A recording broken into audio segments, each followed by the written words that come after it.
Thank you very much. Although I will indeed try to introduce some material from my book, I will mostly devote my presentation to questions of human rights and how they affect the Israeli policies, simply because I always consider that with all my passion for various kinds of scholarship, that human rights and alleviating human suffering have to come first. The general subject of my presentation will indeed have to do with fundamentalists, but not what a fundamentalist group, in this case Jewish, is doing by itself, but how fundamentalistic thinking and theories are affecting the practices, the theories and practices of the State of Israel and the territories. Of course, in Israel too, but I will omit that from the consideration for this time. And how actually this ideology, which is strictly followed by the secular state for various reasons, is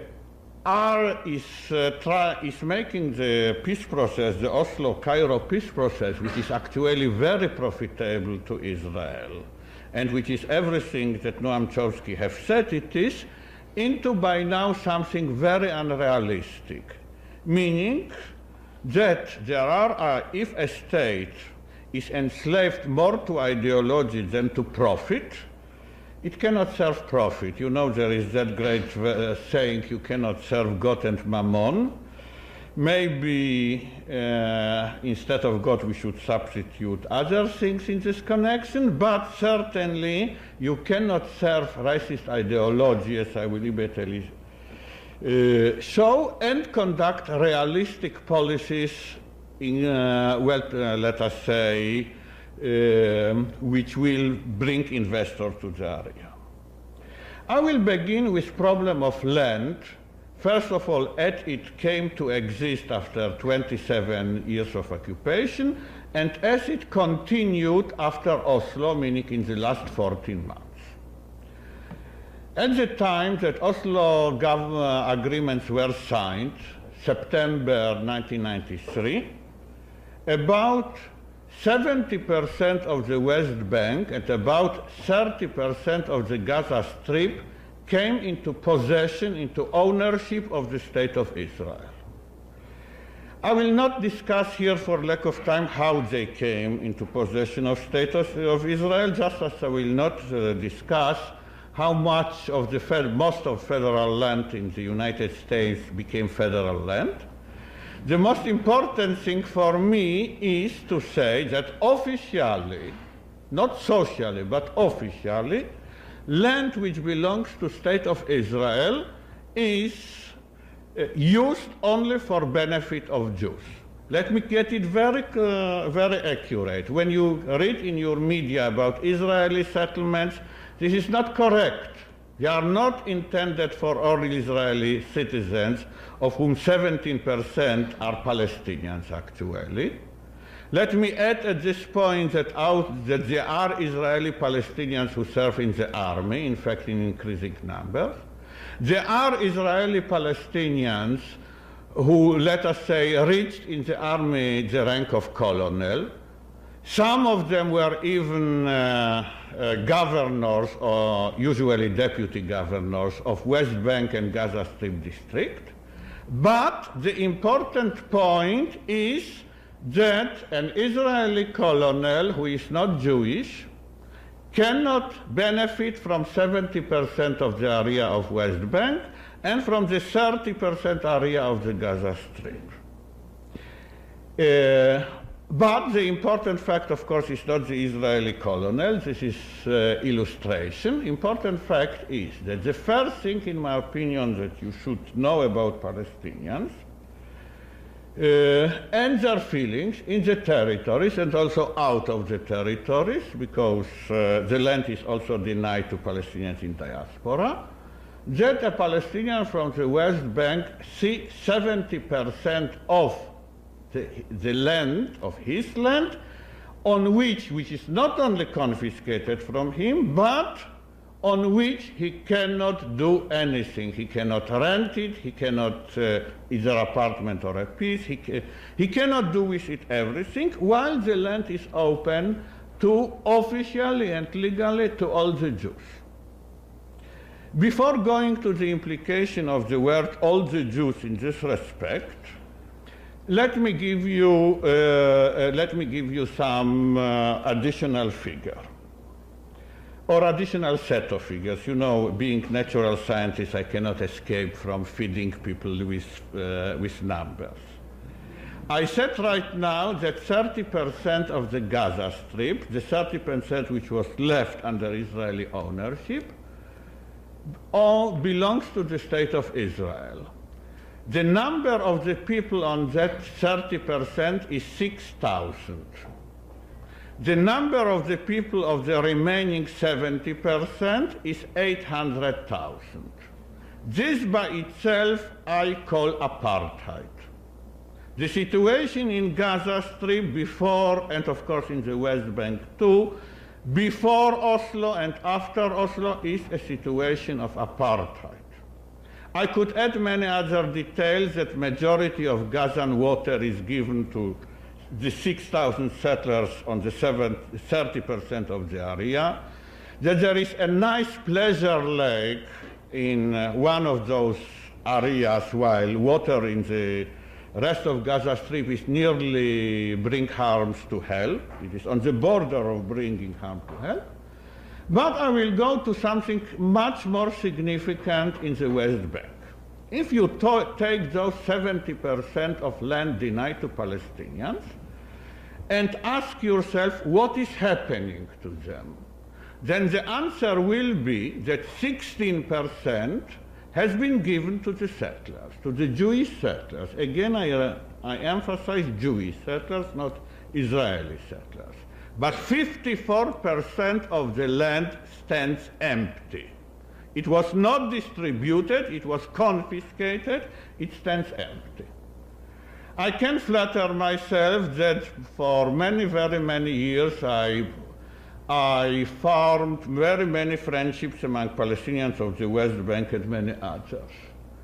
And I would say, and my opinion is supported by many other Israeli Jews, not necessarily those of my opinion, that had the Israeli government, after Oslo, taken those 54%, more than half, empty lands of the West Bank, empty, I mean emptied, of course they were not empty before, or let us now take plainly, half of the area of the West Bank which was robbed of its rightful Palestinian owners, but it was not given to anyone else, and giving it back to the Palestinian farmers, the Oslo process could be pushed for quite a number of years. With all its consequences, I am now not entering the consequences. I fully agree with Noam Chomsky about the consequences, but, and I know also that Israeli government considers that the Oslo process is very much for benefit, but the ideology of not giving back the land, which, as I point in my book, was already redeemed. Redeemed meaning being given to Jews as possession of the Jewish state, giving it back to non-Jews, in this case Palestinians, and causing the land therefore to become unredeemed again, was more important than every political consideration, let us say that every counting of profits. Let me say something about Palestinian side in this business. Palestinians everywhere, but especially in the West Bank, are using an Arabic word, sumut. Sumut means attachment. By this they are expressing, I think very justly, in a slogan, their attachment to the land. Because if you look through the years what has happened to the Palestinians in Palestine, you see that they have been driven east. And what they desire, in my view, of course, which can be disputed or contested, but in my view, based on my very many Palestinian friends, is that the process will not only stop, but to at least to symbolic or extensive sense reversed, meaning that after a process in which always Palestinian lands were being taken over and never returned, even in, if some of you know about the Israeli village Baram and Ikrit, I am mentioning you that those, just in passing, that a Maronite village in Israel called Baram, whose actually people of whose in part helped Israel invade Lebanon because they are Maronites, still they have its land not returned against all precedent and all benefit. If therefore those empty lands, contrary to existing settlements in which, as let's say half realist, I admit, there would have been what is called trouble, opposition, demonstration, and so on. There is always trouble in carrying justice when the robber already has something in his possession. But I am emphasizing something which would not have carried trouble except ideological trouble. And this didn't happen. The second point, meaning that the apartheid ideology, as I am calling it for more than 20 years, is more important than other considerations, and it is this ideology, application of this ideology, of course, much more visible to Palestinians there than to people here, quite in addition, of course, to the deceptions of American media, which more and more convinced by now, ended by convincing Palestinian people that peace process is not peace for them, not for any farmer, not for any poor man, maybe for some rich people, but for nobody else besides. Let me take another point, water. I am afraid that Israelis and Palestine are not similar in their climate to Massachusetts. They are more similar to Arizona and New Mexico, meaning that water is the crucial factor in agriculture and development of agriculture. The very first thing that Israel did in the territories in September 1967 was to impose a regulation, or two regulations really, one prohibiting Palestinians to drill or dig wells on their own private property. Let me get it clear, on the 30% of West Bank which still belongs to Palestinians, they are forbidden totally and completely to dig wells from September 1967. And in the existing wells, whose capacity was measured at the time, they are prohibited to install new pumps with greater capacity. Of course, the settlers are not prohibited to do this, with the result that, according to my last data, which are admittedly about 4 years old, the 130,000 settlers on the West Bank are used more water for agriculture than 1.5 million of Palestinians. First of all, I call it apartheid again. Secondly, I will tell you that if after Oslo, Israeli government would give 1,000, let us say, chosen Palestinian farmers permits to dig 1,000 wells. Let us say chosen by their, let's say, by their willingness to support peace process. But 1,000 Palestinian farmers.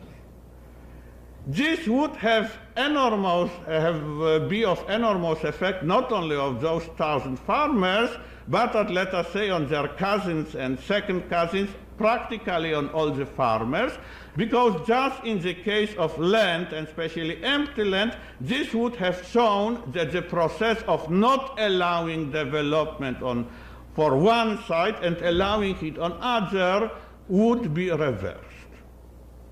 Now, apart, you can imagine there are very many other discriminations, or shall I say manifestation of apartheid in the territories. But therefore I will limit myself and speak about one more before going more deeply to analyzing the situation in general terms of apartheid and its roots in its ideological roots, meaning from where this ideology arose, at least in my view. The additional factor that I want to discuss is so-called rule of law. First of all, contrary to most of the states of the world, whatever they are otherwise, and contrary to the state of Israel itself, the system of law in West Bank and Gaza Strip is not territorial. What it means, it is not territorial. Let us take the so-called state of Panama. I am not now discussing how it serves the United States interest. I think I am agreed with it with Noam Chomsky. But I would want to point to you a fact which is different in Panama and in the territories. Let us say an American tourist goes to Panama City and commits a traffic offense. Let us say he is driving wildly or drunkenly. Of course, the Panama police will arrest him. Of course, he will be put before Panama court. And I think that the United States in such cases will not protest.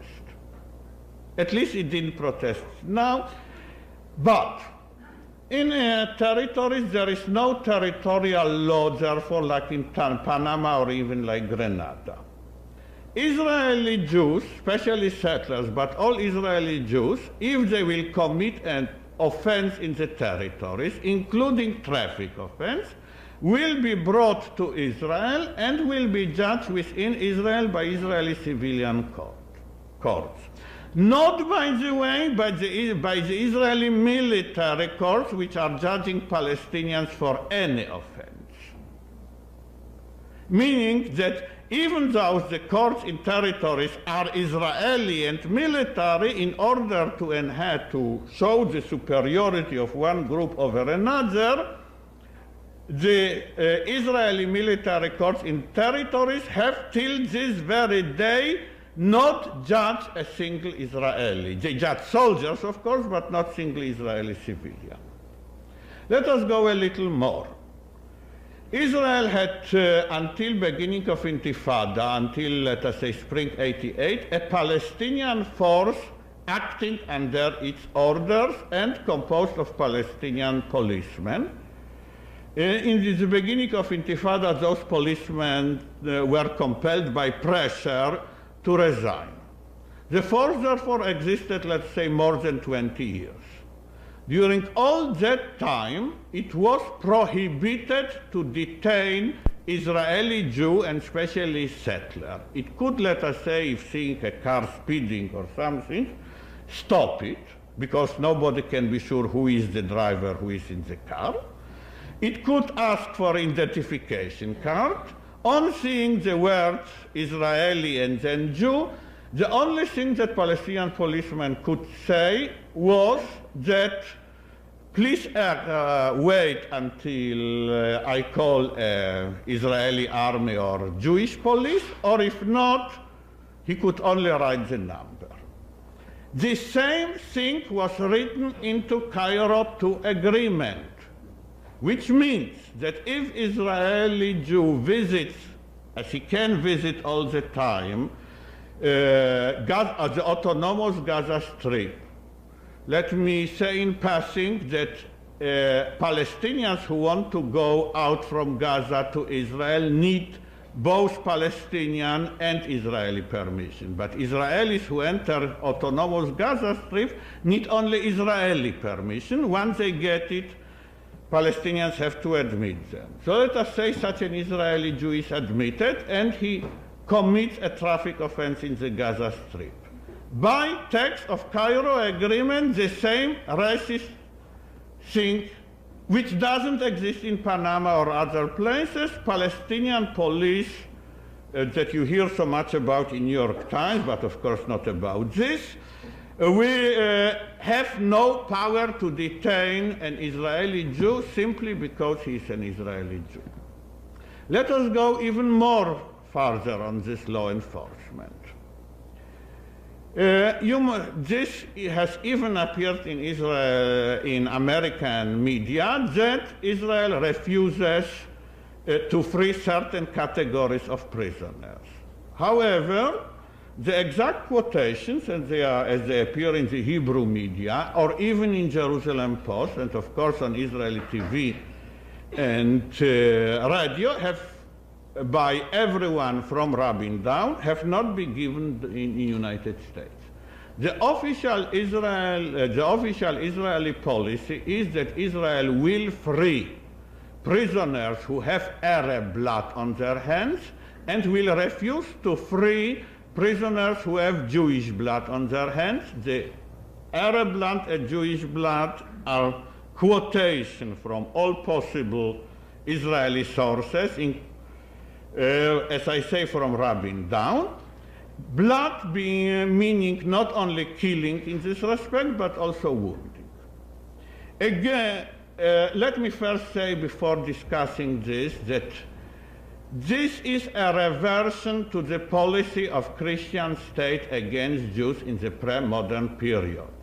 Christian states used to employ in their proclamation a very, what they thought then correct, but what is of course very offensive term, Christian blood.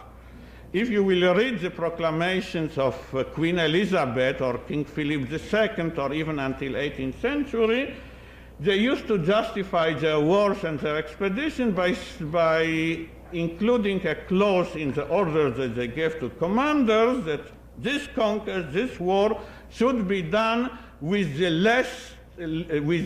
lesser possible effusion of Christian blood. This was very common until 18th century. And of course, this meant for them the Jewish blood, of course Muslim blood, Red Indian blood, whatever blood you can whatever you can add after this, was of no concern. That a war waged, as it is very true, between Christian powers, if you look into history book, had different characters, officially different character, from war waged by a Christian power against a non-Christian power or non-Christian population. Some of the suffering of Jews during all those hundreds of years proceeded from that example. I am saying that we are doing to Palestinians, as my former example and this example show, more or less what Christians and to lesser degree Muslims have done to us.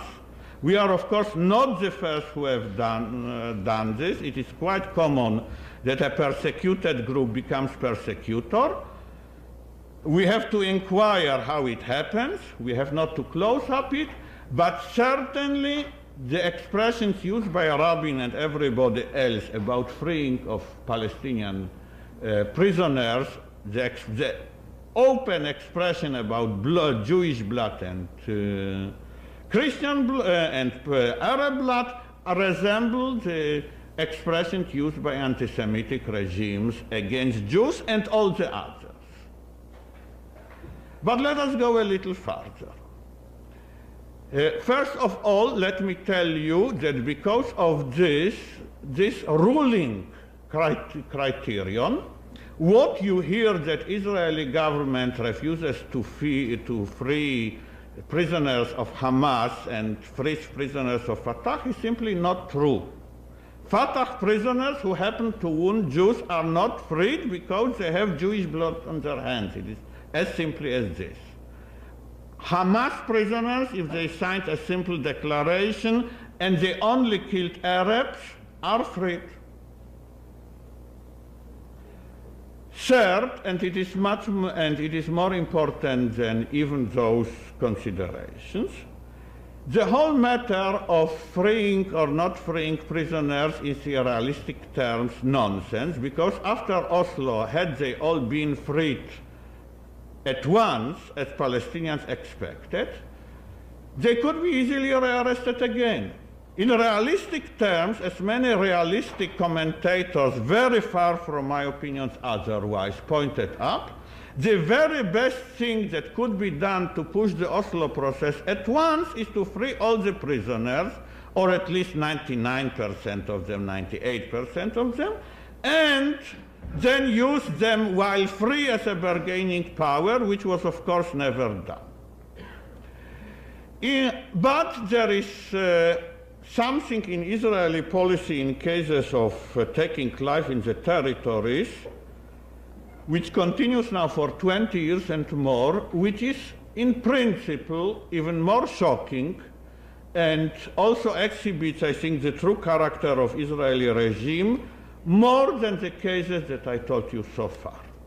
It has been recorded very many times, I will say especially by the journalist Daniel Rubinstein, who is in Israeli terms quite a moderate, who, although I am friendly with him, let us say he's not of my opinion and I am not of his opinion, but who is very factually accurate. He repeated it again in an article written in Haaretz on 3rd of October, that according to open declarations of Israeli authorities, that for more than 20 years by now, in case of what is called murder not connected with security, meaning the usual murder, let's say, because neighbors are quarreling, because there's family reason, because of any during a robbery, during anything not connected with security of the State of Israel, when the murderers are caught, and by the way, they are easily caught because both in Palestinian and Jewish society, such murderers usually give themselves up. They are duly sentenced to life imprisonment, but in case of Arabs in the territories, they are immediately freed and sent home. The reason invented commas, being that there is no place for them in prisons, that prisons are so full of security offenders that there is no place there for a murderer who simply murdered his neighbor.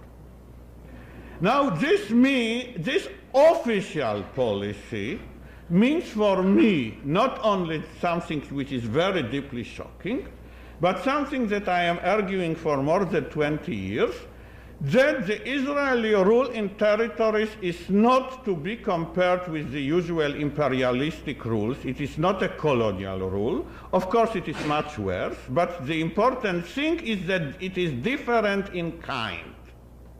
I don't think that you, at least I didn't find, but I don't think that you will find any colony in the 20th century or any state which has, let's say, neo-colonialist status, in which murderers who are already caught and sentenced are then sent home as a matter of policy. Which is, I think, and let me tell you that in my opinion, after all that I told you about apartheid in the territories, this to me is the most important mark of that apartheid, that even when a murderer is being caught, he is not being officially, as a matter of policy, punished. Let me now, before returning again to the subject of territories, say a few words about my views. From this point, I will tell you not so much facts. Of course, I will quote facts, but it will be mostly my interpretation from where this policy arose. We have here a Jewish state carrying a policy which, if it would have been applied to Jews, of course it would justifiably bring a very great process, and how it come that at the beginning, in the late 60s, great majority of Israeli Jews have supported it. By now there is some opposition, at least to some aspect, but still government which carries it has a majority, and most of the opposition to this government is from the right, which means that they want more of the same. In my opinion, you cannot understand the word Jews and Jewish if you look only on modern Jews, or if what is in many, for many points of view worse, if you read your Bible, rather your Old Testament, and you make then what I call a quantum jump from the age of the Bible, which ended mostly in the 5th century BC, to the 20th or even the 19th century. My book is the survey to, so to say, to fill this hole, to point out that during that time, Jews existed, they had a culture, they had a religion very different from the biblical Judaism, very different from the religion of majority of the Jews in this country, because Reform and conservative movements arose only in early 19th century. They are very recent in terms of 3,000 years of Jewish history. And I would like to point you some social facts of this period, which I call classical Judaism in my book, as explaining the oppression and the type of oppression we are inflicting now on Palestinians, which is something very similar, as you will hear presently, to what was inflicted on us during, let's say, 2,000 and several hundred years.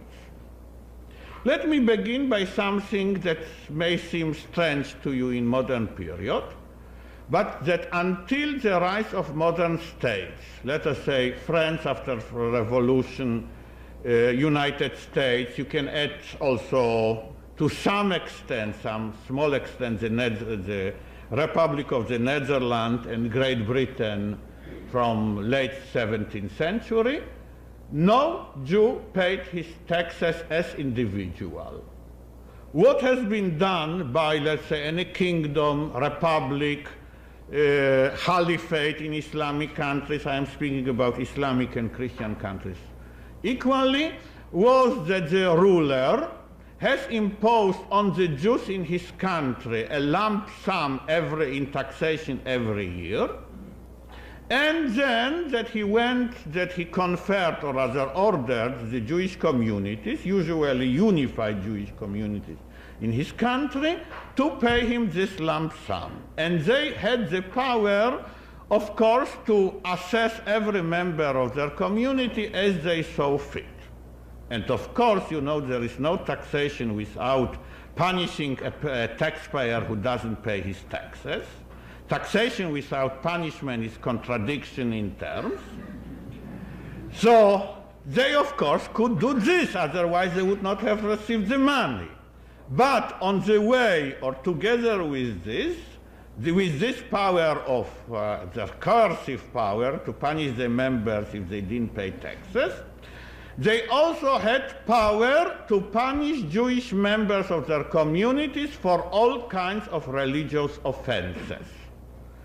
For example, I am born in Poland. In Poland, during 18th century, we have on this very full records, Jews who didn't, let's say, violate Sabbath by riding a horse, by smoking, by everyone that you conceived, were punished not by money fines, but they were flogged. I should say here, the Jewish punishments always followed the pattern of punishments in the neighboring countries. They were not biblical punishments. They were simply adopted from the neighboring, from societies in which the Jews have lived. And in some cases, because in Poland Jews had really a great autonomy, they could be executed. There is a famous case, not one of many cases, but of several cases, in which in the year 1760, 360 something years ago, 230 years ago, less than 10% of the Jewish history span, a Jew who in the town now called Lwów and formerly Lemberg, who had the temerity of ride a house and smoke his pipe, admittedly on the street on which the chief rabbi of the town lived, was sentenced to death and executed with the approval of royal governor. Therefore, we had a situation for more than 2,000 years in which Judaism in its orthodox form, because I again emphasize that reform and conservative and any other tendencies didn't exist, was forced on Jews by Jewish authorities, and those Jewish authorities, no less than, let us say, authority of Panama or of whatever country you care, of Saudi Arabia or of many other. Saudi Arabia is actually a good example because it's a country which also inflicts punishments for religious offenses, have performed a necessary service for, of course, the rulers and the ruling classes to whom it paid taxes. And because it performed those necessary and good services, it was given power to punish its inhabitants. Members, this time Jewish members. What has happened with the advent of modernity? And I am using the word modernity, not democracy, because the person who actually freed the Jews of most of the European continent from this situation, Emperor Napoleon, was of course far from being any democrat. But he actually, when he conquered Poland, the country in which I was born, he took from the Jews the power to punish other Jews for religious offense. Let me add in passing that he also took from Poles at the same time to the power of deciding that in certain cities Jews will not be allowed to live. In a city where I was born, Warsaw had a privilege from immemorial times from Polish kings of, as is nicely put in Latin, non-Judaeus tolerando, not tolerating Jews within the city limits. And it was Napoleon who said that privileges of the past are not important, of course, because of in imperial interest, of course, and who allowed Jews to live in Warsaw for the first time in many centuries that they lived in Poland. Therefore, only from that time, let us say the end of 18th century, beginning of 19th century, Jews had the power to behave not according to rules of Jewish orthodoxy. They have also the power to say things which were not favored, which rabbis didn't approve, because we have also a good record of punishing people for saying forbidden things. And from that time, Jewish tradition, both of other religious denominations like Reform, and of course, and of rebellion against Orthodox Judaism continues. But what I call liberation from outside, meaning that we were liberated by revolutions carried by other peoples, didn't happen in all countries simultaneously, and even when it happened, let's say in Poland, majority of rabbis during the time of Napoleon opposed Napoleon and his liberation, foreseeing very justly that freedom will be bad for orthodoxy. Indeed, it was so. 200 years ago, all Jews were Orthodox. Now only minority are Orthodox. Therefore, the Jews are, especially Israeli Jews, are divided, you can say them, to two camps. And I will forsake history, and I will go to last, let's say, 10 years or 12 years in Israel. Into those who say that Jewish tradition is more important than democracy, and of course also more important than state interest as expressed by terms of profit. The Jewish tradition, continuation of Jewish tradition, is more important than state power. Of course, they will say that the unity of the nation supposedly given by, if everybody will follow tradition, will give us also those things. But the present we are torn. So it amounts to saying that the tradition is more important not only than democracy, not only than profit, but also more important than any abstract idea. let us say, idea of equality of citizens before law, which means also equality of citizens before a bad law. And the idea that religious groups should not allow to punish its members, that the punishment will only be in hands of a state, and again I add, also a bad state in modern state insist on this, are strange to the Jewish tradition because of those 2,000 years and more in which the tradition serves a completely different system.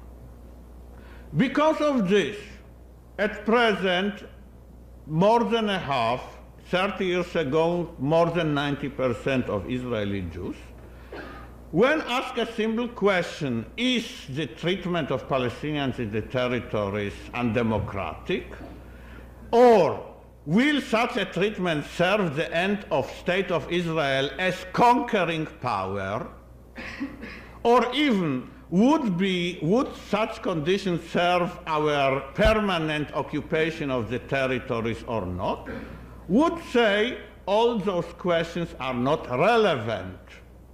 The relevance is that in the Jewish land, in land of Israel, will continue to be redeemed, and when it is redeemed, it should never go back to be unredeemed. Let me tell you that this, in the past, and I believe in such case in the present, it has happened in many states, and for showing you the close similarity between this thinking and thinking which was prevalent under apartheid, I will return to the example of Palestinian colonel, not only colonel, soldier, jailer. There are, Palestinian villages in Israel in which 90% of males have their livelihood from being soldiers, border guards, policemen, and jailers, literally. If you want one name, I will give you one name, I could give you more. A village of Yarka in Western Galilee is such a village.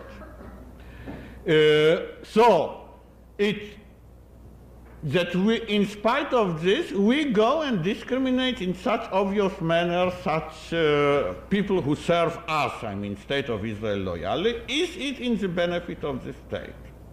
I will answer you by giving you a parallel. During most of the years of apartheid in South Africa, South African regime used black policemen.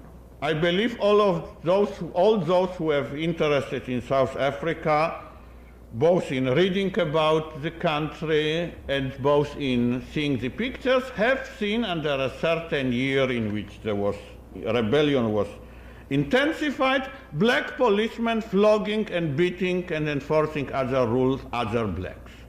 Nevertheless, I point to you that black policemen who used to beat other blacks were not allowed to live in Johannesburg. They had to be under the rules of apartheid exactly like every other black.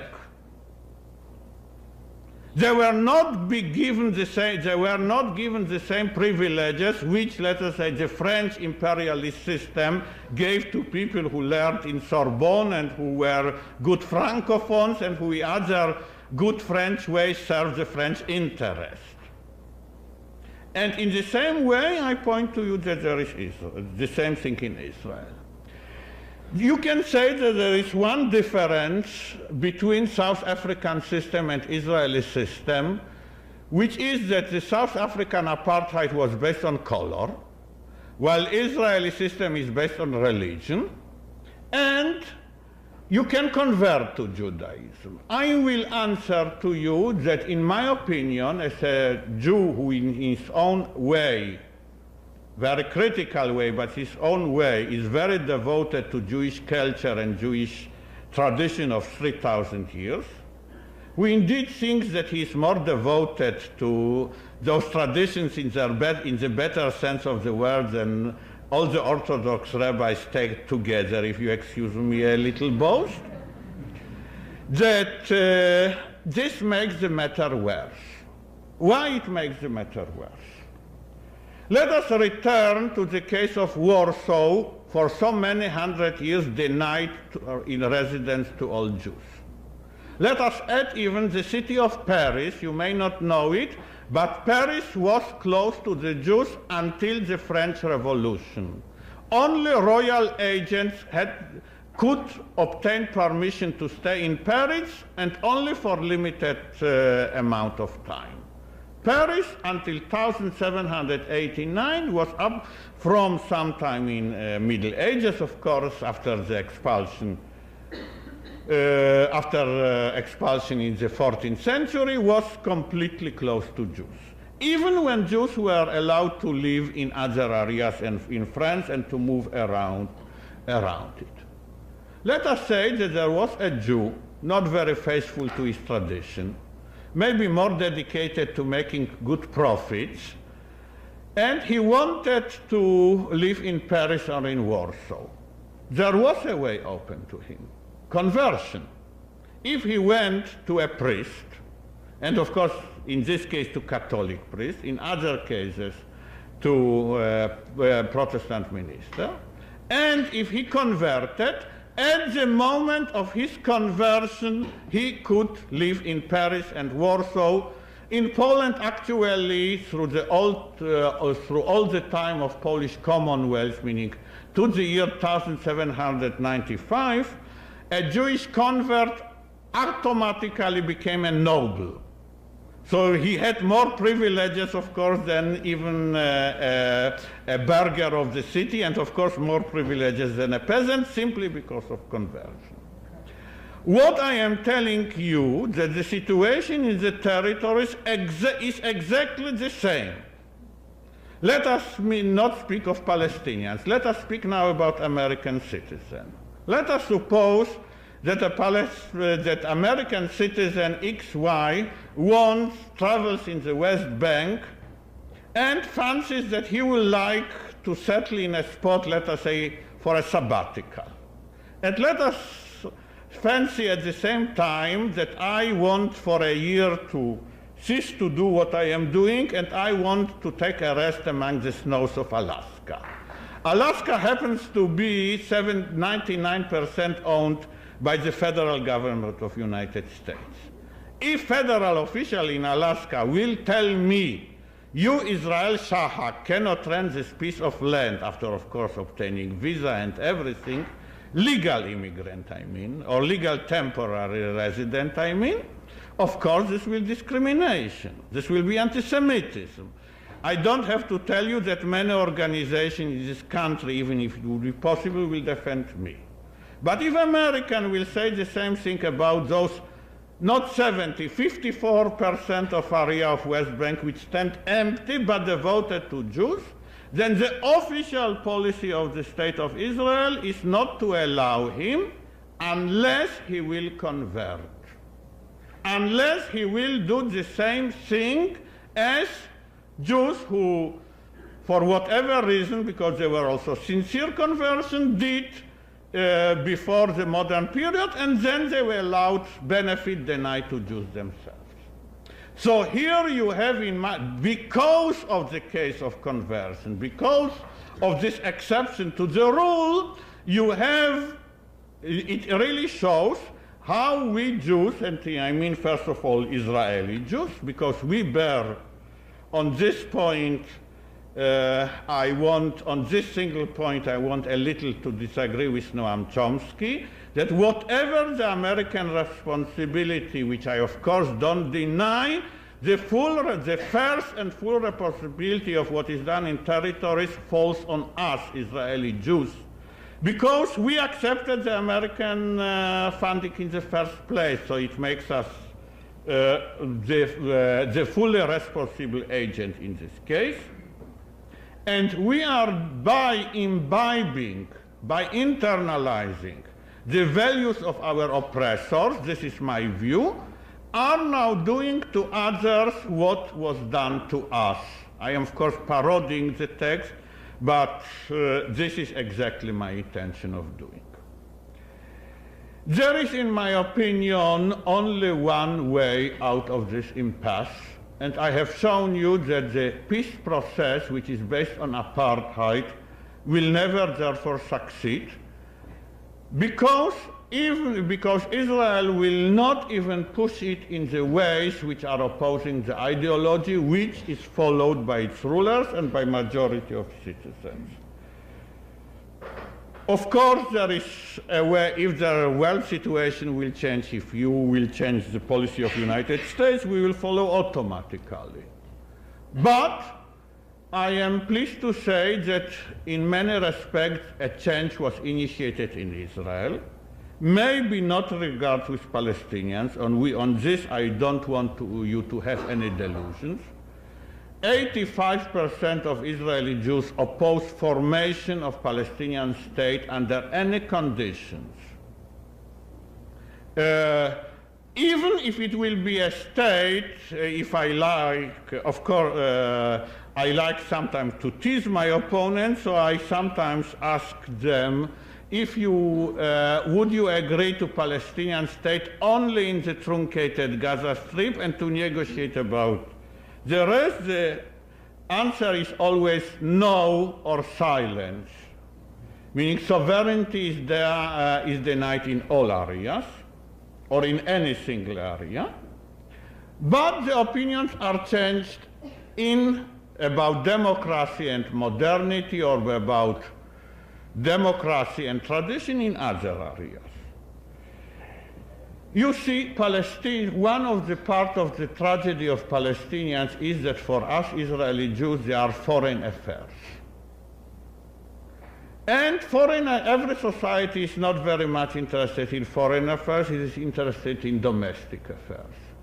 3.5 months ago, the Israeli Knesset passed a law in which the import to Israel of non-kosher meat was totally prohibited. This affair caused much more interest and much more discussion than many crucial things concerning Palestinians, because it counted as a domestic affair. But this affair and many other affairs have shown that the forces of tradition are not as strong now as they were strong 30 or 40 and for sure 50 years ago. And therefore, there is a possibility, maybe not a strong one, that by establishing or not establishing strength, enforcing the first principles of democracy at home in the State of Israel, we can also change to some extent, but significant extent, our foreign policies, in this case, our policies towards the Palestinians, which I try to show you are ideologically based. In this situation, I think that Americans have, a part of changing their policy of their country, two roles to play. The first role is to see what we are doing and what we are, and in other words, to obtain accurate information about Israel and Israeli Jews. In this respect, one thing is very crucial. To distinguish between Israeli Jew, whatever are his opinion, and the opinion of the so-called supporters of Israel in the United States. There is a crucial difference which I will try to explain. Let us say that I am arguing now with supporter of Likud, or with supporter of parties who are worse than Likud. Likud is actually not the worst, as I do very often and all the time and quite openly. And I will of course say to him in the course of argument, your policies are leading to war, and in this war many people, including many Israeli Jews, will be killed. He will say yes, but I am taking the risk of my policies.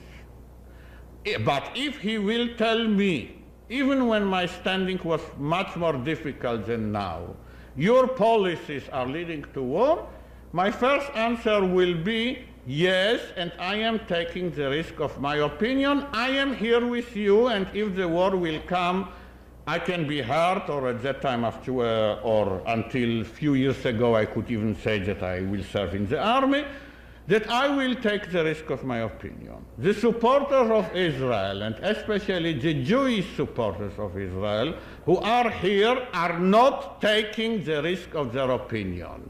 If there will be a war because of the policies they advocate, they will at most weep before their TV sets. What is more, if they are really supporters, let us say, of right-wing Zionism, they should, by their own principles, settle now the so-called Judea and Samaria. The fact that they are here causes them guilt feelings, and they are compensating for their guilt feeling by very much greater fanaticism than is present among the great majority of Israeli Jews. Therefore, it is your duty, I think, of whatever are your opinions of Israel, not to be fooled by the supporters of Israel in this country, but go to the source. Even when you support Israel, ask what Israeli Jews of various opinions are thinking, and only after this form your opinion. The supporters of Israel in this country are, for these very good reasons, not telling the truth, even on the most basic matters. The second thing, I think that you will help democracy, you will help the right of Palestinians, you will help also the right of justice all over the world. You see, we would not have been helping butchering the Guatemalans, as Noam Chomsky mentioned, if you were not thinking about Guatemalan bloods, what I quoted to you about Arab blood. The uniting factors of the factor uniting Guatemalans and Arabs is that for Jews who are following the Jewish tradition of what I call classical Judaism, that they are both non-Jews. And Israeli policy in territories and Guatemala and many other countries are therefore essentially the same. If we will become, which I hope we will, a country in which democracy, or if not democracy, some pre-democratic modern principles will win, we will be in a position to change also our foreign policies. Therefore, I hope that after informing yourself about situation, meaning what there is in this aspect, what, first of all, what Palestinians are suffering, I must recall at the end that my main purpose of the speech was to alert you that Palestinians are in territories are suffering, and their suffering is increasing. But after this, I am also requesting you that after learning about situation, you will support also those forces within Israeli Jewish community who are in favor of democracy, who are putting democracy above Jewish tradition. Thank you very much. What effect do you think Russia's raising Yes. will have, since many of them are secular and some of them are believed to not be Jews, on the sort of state ideology of Israel? Yes. First of all, it did have a great effect. Only the emigration has ceased about 2 years ago. The emigration, by the way, to add to comment of Noam Chomsky, the 2 billion of guarantees are actually now sitting in a Swiss bank and bearing 7%, because the emigration has stopped. But it is very true that the emigration has caused two effects. One, that most of those people are secular, and it is very true that some of them are not Jews, and some of them are now living a religious life in Greek Orthodox Church. Yes, there are now two churches in Israel who call themselves Jewish Christian churches. One is the Greek Orthodox, it's another Catholic church who say Mass in Hebrew and regard themselves as Jewish Catholics, but I don't know what the ideology and government will do with this. But there is another factor which they cost. They are very poor by now, because Mr. Rabin happens to be the prime minister who is the most devoted to the economic ideas of Mr. Reagan, more than I would say Mr. Shamir before him, and more before any other prime minister. Let me just point in substantiation of the fact that during 2 years and few months that Mr. Rabin is prime minister, the average price of housing in Israel rose by 56%. Imagine such a thing happening in... because of this, you have a conflict between their secularity and their being to great extent, abjectly poor. The long-term effect, I think, will be that they will very strongly... the long-term effect, I have to add other factor, and their, I think, great devotion to basic democracy, not to all democracy, basic democracy caused by the revulsion of the form of the Soviet regime, will certainly be that they will support, that they will be against tradition and more for democracy. It's been requested that the questions be paraphrased or... Very well, I will pass. Very well. I have, I guess, a two-part question. To me? Yes. Please. One is that you've described the Orthodox tradition in a Jewish tradition, but certainly there are many others. There's a diversity in Jewish traditions, so that while one may be dominant at one time, there are many other traditions that go on as well. Not just Jewish traditions, but radical traditions that, for example, European Jews carry, and which certainly must exist in Israel. But the other part of the question is this, maybe the more important one is, maybe we could talk a little bit about that. But the most important thing, I think, is that from a practical point of view, running an apartheid state creates a tremendous drain on the people who are in power. And as Professor Chomsky pointed out, there's no dominating reason from, for example, the American point of view why the Palestinians shouldn't be productive in their own way in the world system that's come about. They don't have to be pouring Gaza to fit into that framework. So is it a hopeful situation from that sense? Yeah. Yes, I think... yes. The first question was, there is certainly Orthodox tradition, but there is a diversity of modern radical traditions existing in East Europe. And it is true, and should I discuss it, it's true, this is an omission of my part. And the second, running an apartheid state creates a drain on people who are running that state, and I suppose it will be for further development of idea that it will be in Israel of the interest not to run an apartheid state, even if it wants to govern the territories. You are right about my omitting the radical and traditions of Eastern Europe. This was because of the demand of time. I jumped from orthodoxy, which I said was universal ruling the Jewish people until about 200 years ago, and I omitted the revolt against, I said about something about reform and conservative, but I omitted the fact that certainly many, there was a Jewish working class movement, there were many parties, there was a the whole literature created in Yiddish and in Hebrew in Eastern Europe is rebellious literature. Some of its greatest creations are utterly rebellious.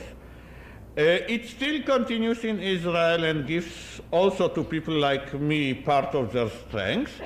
I omitted it because all this was not possible in Orthodox Judaism before liberation of outside, and because those who are putting Jewish tradition above democracy are also against this part of modern Jewish tradition.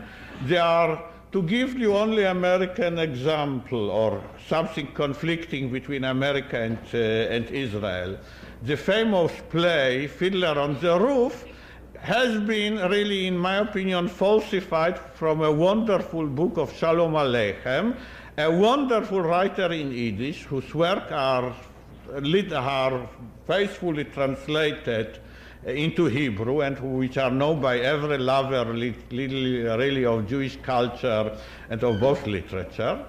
If you go to most Jewish libraries or general libraries in this country, you will not find a Shalom Aleichem, a writer whose books were literally once published in millions, in many millions, because he's very critical about Jewish tradition, because in the novel from which Fiddler of the Roof was made, he makes fun and satirizes the Jewish tradition, while Fiddler of the Roof is a song of praise to tradition.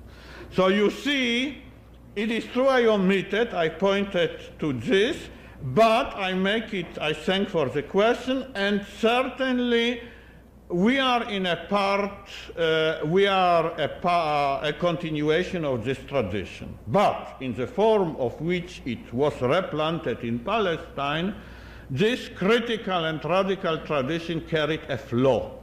A flaw meaning the idea of Jewish rule, Jewish full possession, I should say, not rule, ownership of Jews, of all the Jewish nation of land of Israel, was taken by the first settlers and by Zionist movement straight from tradition, jumping over all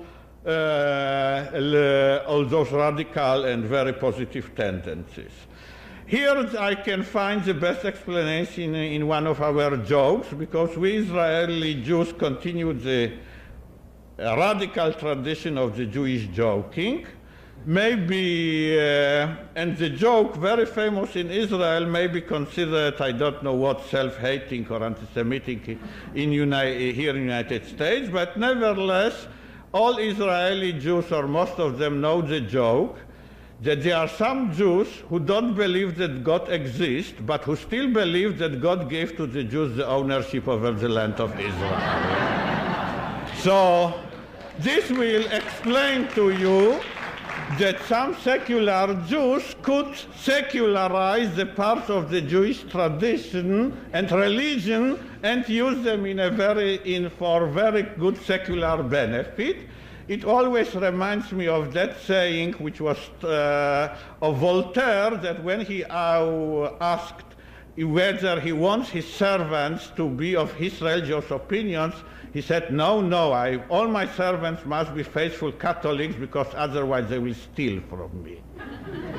So here you have something, I think, which is very similar. Now, about the second, it is true to conduct apartheid state is a drain.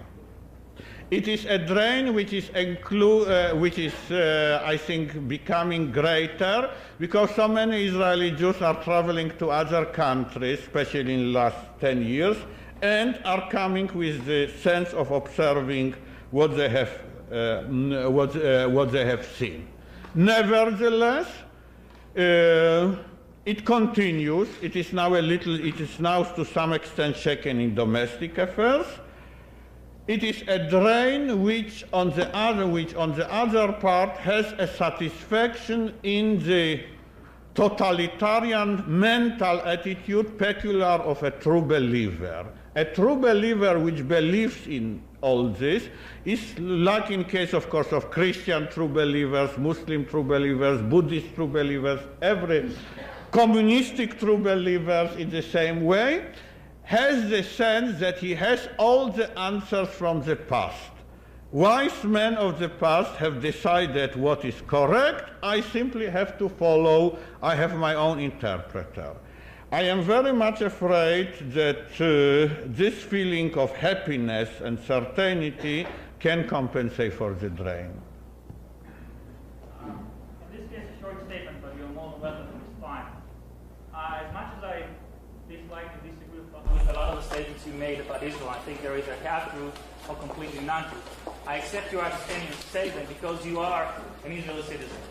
However, as somebody who is not a member of the Jewish religion, at least not the religious organization or follows the Jewish belief, I do not think you have the right to do this vilification of the Jewish religion. And I don't think his opinion should be taken with more credit. I do not think those opinions can be taken with more credit than the opinion of members of Operation Rescue on doctors who perform abortion. Thank you. Thank you. I will point that the first critiques of Christianity and of its treatment of Jews were Christians. And the opinion now set would, if logically followed, that, let us say, Voltaire, who quoted now in advertent, that his critique of Christianity should not be translated to Arabic and published, let us say, in Egypt, because of the same principle. If the principle that the person who made the statement is intended to be universal, I have with him a disagreement. But if he will say that while critique of Judaism should not be made in Israel, but critique of Islam, where Islam, I think, is much more denigrated here than Judaism, and much less power should be, then I have a much deeper disagreement with him, and everyone should choose the view that he prefers. Please. Yeah, in France, and that's not what you're doing. No, I said about Egyptian who is telling the Egyptians about Voltaire's opinion of Christianity, while Christians in Egypt are a minority. And maybe a minority not in such a good condition. And what is more, I am saying this because lack of criticism of Judaism is causing the oppression of Palestinians. It's one of the most important causes of oppression of Palestinians, which without United States support will not proceed very long. Please. Professor Shahak, I'd like to turn to the issue of what's been going on since Oslo. Another issue about which very little attention is paid over here is the matter of land confiscation and settlements. I think many people in this room probably think that there was a settlement freeze to get the loan guarantees. Now, I'd like you just to say something, if you would, about the distinction which Prime Minister Abino drew between political and security settlements. How is that distinction playing out, if at all? And what is going on in the case of Hebron since the massacre last February by Baruch Goldstein? I believe that Palestinians have paid very heavily for that massacre in Hebron area. And I'd like your opinion on what can be done in Kiryat Arba, those settlements, the whole Gush Elohim movement. What does the future look like to you? Yes, the question was what is happening after Oslo, particularly in terms of land confiscation. What is the fate of settlement, whether it increases or not increases, and what the settlers are doing in Kiryat Arba and otherwise. There are more land confiscation. Land confiscation is going on after Oslo all the time as well. In fact, it's increasing. I didn't mention it because I think that if the amount of land confiscated will increase from 70 to 71% or 72%, it will not be a great difference. I think that the fate of empty lands is much more significant. I am, of course, very aware of the suffering of persons whose land was confiscated, but I think that the most important problem is to see this, in general terms, and in terms of apartheid. Additional confiscation of land are additions to apartheid, and it so should be put. The important fact is that apartheid exists. Now about the settlements. Actually, there was a limitation over settlements, and it was due to Mr. Bush. A few months after attaining power in September 1992, Rabin visited Bush, and they came to an agreement in which agreement which Rabin accepted only after some strong pressure from Bush, that the settlements will be divided, that first of all, no further settlement will be established. This was a great concession, maybe not important in apartheid terms, but under Shamir and Sharon, of course, many settlements, maybe not effectual, maybe not this, but new settlements were established all the time. From that time, the settlements are divided into two parts, political and non-political. In the so-called non-political settlements, as agreed between Bush and Rabin, settling goes on as settlement expands, but no new is being built. And in the other category, Israeli government ceased to give the enormous support that it gave formerly. It does give quite a lot of money, but I think that most of that money in the year after Oslo is being spent on demonstrating against Israeli government itself, as fully documented by Hebrew press, and not on the settling purposes. Well, about Kiryat Arba and the settlers and what has been done now, I will say in general terms that the situation in Hebron has not become better, and that I can refer you to a long article about this, which those of you who received my translations, whether directly or through from my publication here in the United States, can read it for themselves.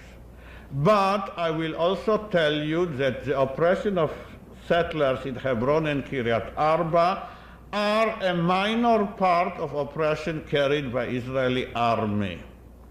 That we should not remember that the main work of oppression is carried by army and by Israeli soldiers and reservists, and of course by the civilian authorities of the state, the civilian administration and so on. It is the state that oppresses.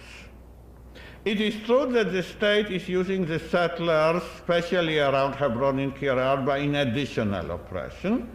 And on this I will only answer the question in one respect, which will, excuse me for being selfish, emphasize the point that I made about the rule of law. At the beginning of this year, in January, there was a discussion in Israeli media, in radio, press, and television, what Israeli army can do when a settler from Kiryat Arba points his gun at a Palestinian with intention, possible intention, to shoot at him. A colonel from Israeli army, stationed actually a deputy commander of brigade stationed in Hebron, appeared on Israeli TV. His words were then reproduced by Hebrew press, and said, if I will witness such incident, the only thing that I can do is to run as quickly as I can and to shield the Palestinian with my body, because the standing orders of the Israeli army prohibit me from doing anything else, prohibit me, let us say, from disarm the settler before he was he fired. After he fired and wounded, he can be disarmed, but not before this. This is, of course, I really don't need to emphasize that in case of a Palestinian shooting at anyone, of course, the directions are quite different. This will show you how the rule of law, even in the most basic sense, doesn't exist in territories officially. After the Shamgar Committee report, which condemned this order and asked that it will be abolished, practically nothing was done. Not so much because settlers are powerful, but because this order is one of the outward signs of the apartheid. Please. George Orwell once noted that omission is the most potent form of a lie. I'm just curious that you and Mr. Chomsky are especially fond of quoting Voltaire. Time and again, in the lectures where you cover Noam and Mr. Shahak, you cover Himmelstaub. The first question is, have you ever quoted Voltaire on the subject of Jews? Quote, "You will not find them, the Jews, anything but an ignorant and barbarous people who have for a long time combined with sordid avarice with the most detestable superstition. One should not, however, burn them." You might include that in your repertoire. My second question is, tonight you've dispersed a lot of facts in this room. Palestinian wells, soldier incidents, and your own first-hand observations. As emblematic, I mean, there's no way to footnote these today, obviously speaking, but emblematic of your veracity and your accuracy, could you please comment on the 1960s incident in which you claim that you were a witness to an Orthodox Jew refusing to allow the telephone to be used to call an ambulance for a non-Jewish person in that person's home later? And isn't it true that when pressed by Haaretz and other people, you admitted that it was a fabrication of yours? And if it wasn't a fabrication of yours, please be so very specific tonight to tell us the name of the Orthodox Jew and the town in which it occurred. Thank you.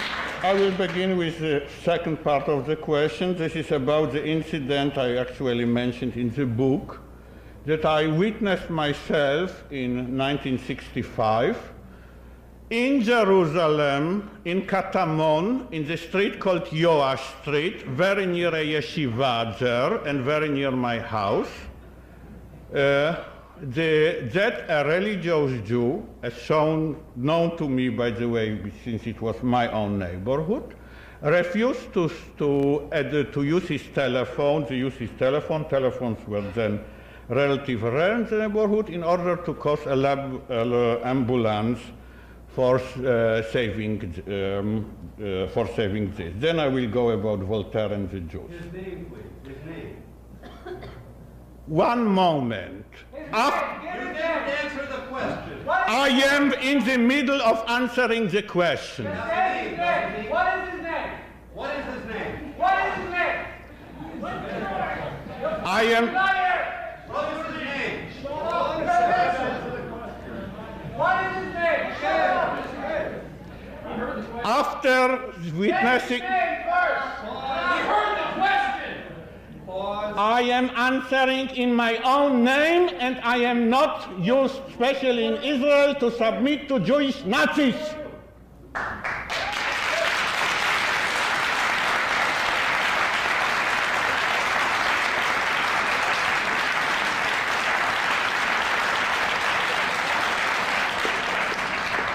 Now, I didn't publish this after witnessing the incident. I went first to the Rabbinical Court of Jerusalem. I obtained from the Rabbinical Court of Jerusalem a statement that a Jew should not violate Sabbath in order to save non-Jewish life. With this statement, I went to Haaretz, not with the incident. And I made scandal not about the incident, but about a statement of Rabbinical Court of Jerusalem signed by 3 rabbis. This was the scandal. It is not true. Immanuel Jakobowicz, which somebody quote here, is a well-known liar. And because of this, he was chosen by Margaret Thatcher as her great supporter. Because of this, he was made a lord. And I would say to you that if you look into his book, Jewish Medical Ethics, not into his text, but into his biography, you will find in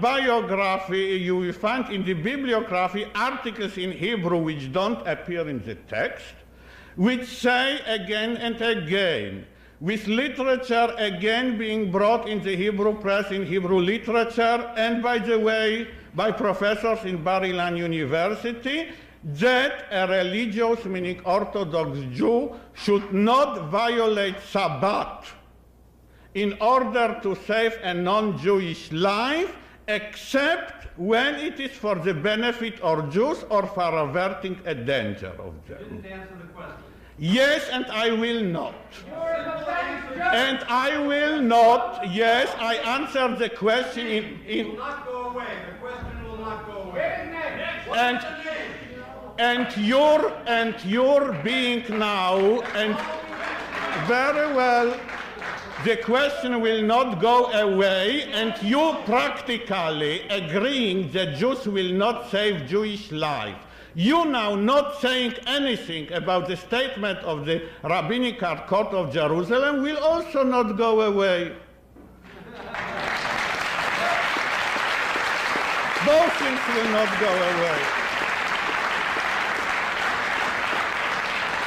Now I will also answer about Voltaire. What is his name first? Voltaire. I will also, because I don't want to answer the questions of a Nazi.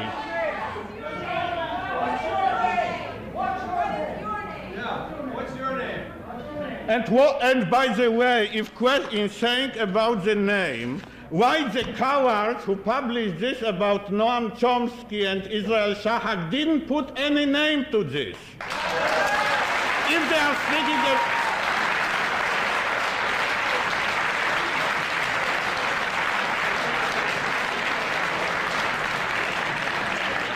if they are so much about the name, why you will not find here any name or address, a phone to which one can refer? I wrote that.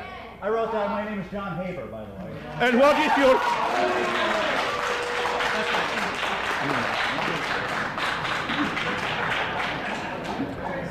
Now about Voltaire. It is true that Voltaire made many offensive statements about many groups, including the poor, as I quoted. It is true that Voltaire had generalized about the Jews in offensive matter. It is also true that not only he didn't want them not to be burned, but he fought against any discrimination of them, and that he opposed any case of injustice to them. Voltaire is also abused Christian religion and Protestant religion, especially in the most atrocious way. But when there was a case of a Protestant named Calas, he protested against his execution in the greatest way of which he was capable. I will therefore say about Voltaire and about every great man that we have to put his expression of, first of all, we have to see how much he hated a special group. There is a very great difference between a hating special group so that one should not, let us say, allow the use of telephone or other instrument on Sabbath in order to save them. And there is a very great difference between only abusing that group. I am afraid that abusers of human groups will exist in every society. What I demand, I didn't speak to you one word about those who are worshipping Goldstein. I didn't speak to you one word, but now in answer to Voltaire I will, about rabbis right now who are justifying Goldstein murders and more than Goldstein murder. My answer to quotation about Voltaire will be another quotation which you can read actually in your library because it's from Jerusalem Post, 7th of October of this year, 1994. And it concerns about a rabbi called Ido Elba, who was so racist that he was even indicted by the Israeli authorities. Quote, according to the indictment, Rabbi Elba circulated a 14-page halachic pamphlet entitled Clarification of the Halachot, religious rules, pertaining to the murder of Gentiles. According to Kiryat Arba sources, this pamphlet was circulated after Baruch Goldstein killed 29 Arabs in the Machpelah cave. In the summary of the back page, headlined for the study but not for practice, Elba allegedly wrote that the biblical injunction, thou shalt not kill, is not applicable to a Jew who killed a Gentile, and this is not forbidden according to the Torah. Elba also wrote that there is a mitzvah, a good deed, to kill Gentiles who are devoted to religions that deny the fundamentals of Jewish faith and the eternity of the Torah, and who, like missionaries and Muslims who believe in jihad, believe that they are commanded to persuade others to join their religion. This mitzvah, good deed, Elba wrote, is applicable when Jews have in their power to do this and when they do not have to fear from the rest of the world. End of quotation. I will first emphasize I didn't say one word about this in my presentation because I emphasize to you that the most important things are done by the power of the state with the full consent of the citizens. In the same way, it is not the incident that I witnessed. The answer is I didn't ask the name of the person, but the ruling of rabbinical court represented by state, which is important.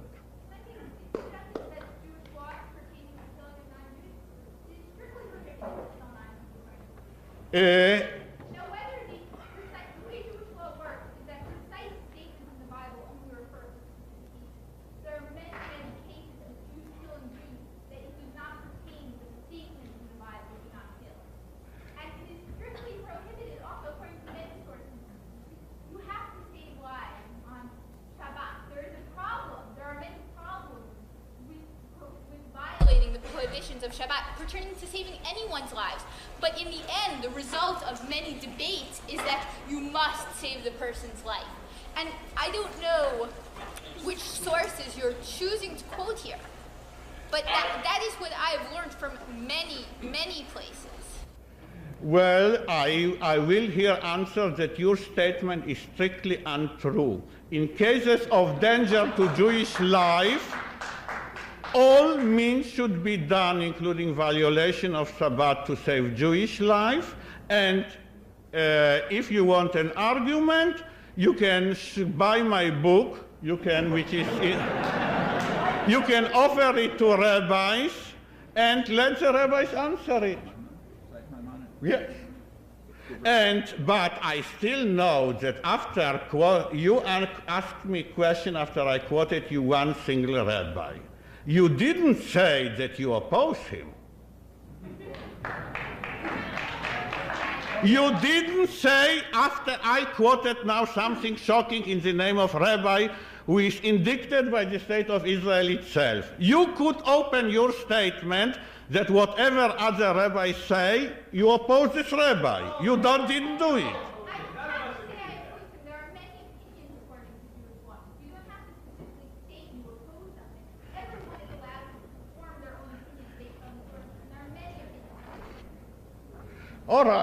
All right, very well. Then the Christians who support Inquisition can use your argument too. Okay, well, being Jewish, I'll preface my statement that I think that rabbi's comment is repugnant. But going on, I have a comment, not a question. Dr. Shahak, your presentation, I use that term fairly loosely, is, to me, a cesspool of misinformation and distortions. I have two comments against this backdrop. First, to the audience, please do not take what he's saying at face value. Go out, research the topic, go to the library, see if reality corroborates what this guy is saying, and let the facts be my witness. This guy speaks the truth about as often as Halley's Comet visits Earth. More importantly, I have this to say to you, sir. Being Jewish, when you use personal pronouns such as we and us, when you talk about the Jewish people, I have a visceral reaction. I say to you what Prime Minister Rabin said to Baruch Goldstein after the heinous massacre in Hebron, and that is, we spit you out with every bit of power we have. Thank you.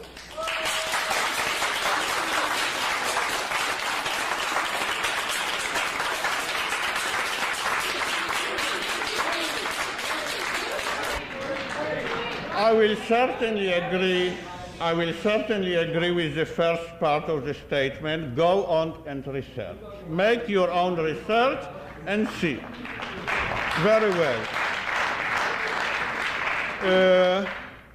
I will point out that although Rabin made this statement about Baruch Goldstein, he didn't make this statement about the many rabbis and other religious figures who supported Baruch Goldstein. And in either case, in any case, I am against spitting out any member from any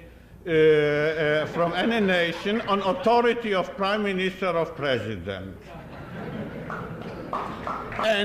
But if you want to spit me out from Judaism that you represent, then the feeling is mutual.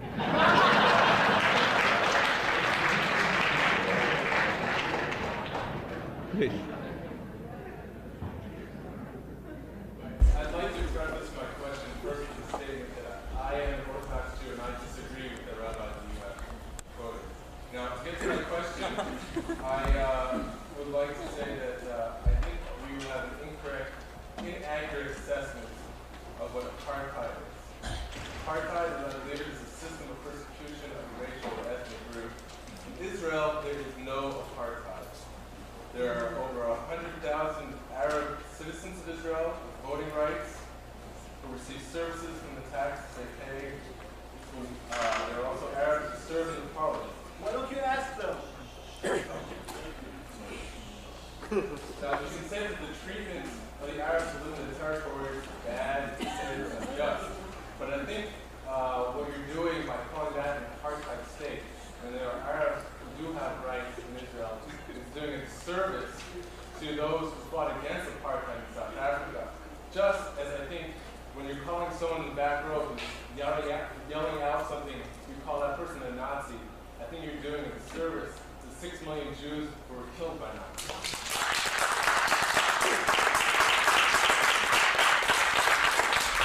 You are lucky. You survived. 6 million people didn't. Well, the fact that Arabs, by the way, many more than 100,000, the number of Arabs in Israel is about 850,000, have voting rights and many other rights, and they sit in parliament, is very true, doesn't change the situation that a colonel in Israeli army, as I said again and again, who of course has a voting right, cannot use 70% of the land of West Bank. I emphasized, even in the one respect, that in the Israeli army there are very many Palestinians who reach quite high positions. But since you began with this, I am saying something more about it. Which means that although I will not call State of Israel proper, I will apartheid, but I will say that it has some apartheid elements. The word apartheid in full sense should be reserved for the conquered territories. Now why? Because, let us say, the people who serve in the army. About a year and a half ago, when President Ezer Weizmann was elected, he wanted to nominate a Druze colonel, a retired colonel, to be one of his officials in his presidential mansion. The authorities, in the sense the secret police, objected on the ground that every non-Jew, whatever the rank in the army, is suspect to some extent. President by Israeli law has access to all secrets and all information.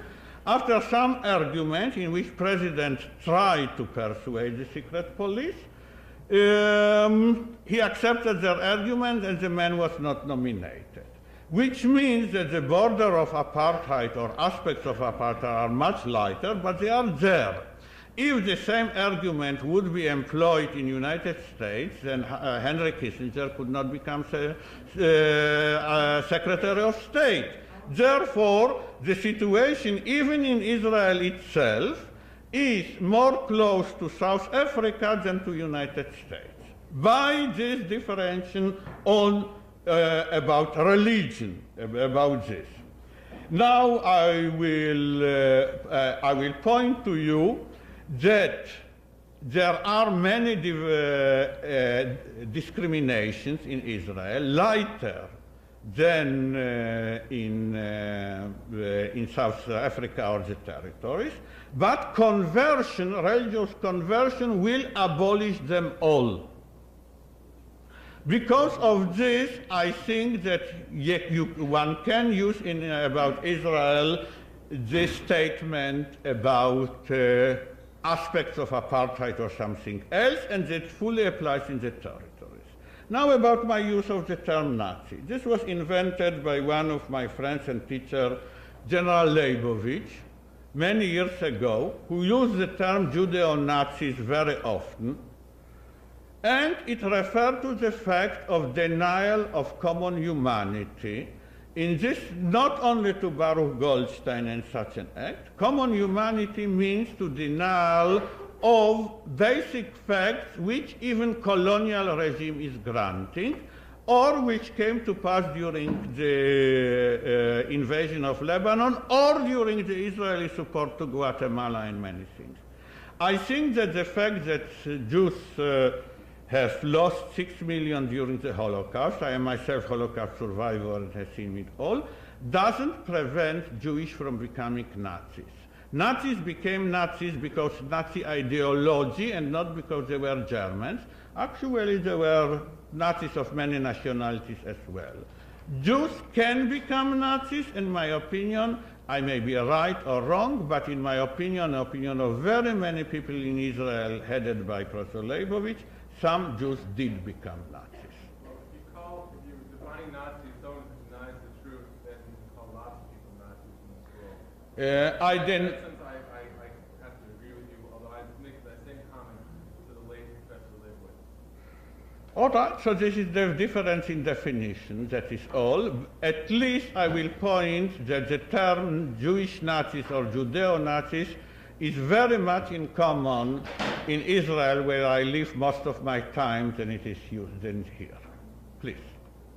Sweeping generalizations about Jewish tradition and its role in Israeli politics.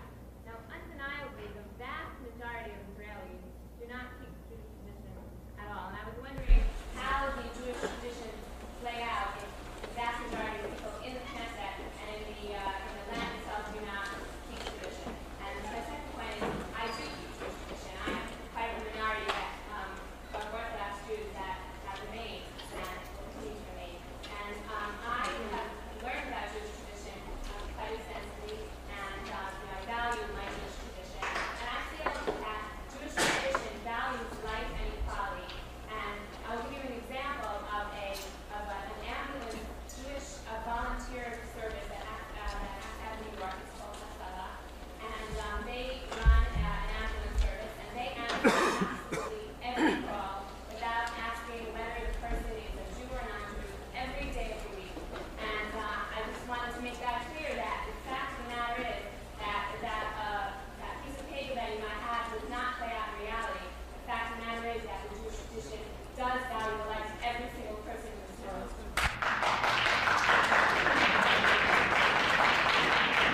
The first part the first part of the question, which I will try to answer at some length, yes, I am paraphrasing now, is about Jewish tradition and how Jewish tradition can influence the Israeli politics, although a proportion, I will explain what, a high proportion, as the questioner said, of the Jews in Israel are not religious or not Orthodox. And the second example, that the questioner who said that she's Orthodox brought an example of a group which, of a Jewish ambulance service called Hatzalah, which I, of course, highly value, which runs an ambulance service in New York and answers to every call. I will answer the second question first. Much as I value Hatzalah, I have to point to you that the daily situation in Israel is different.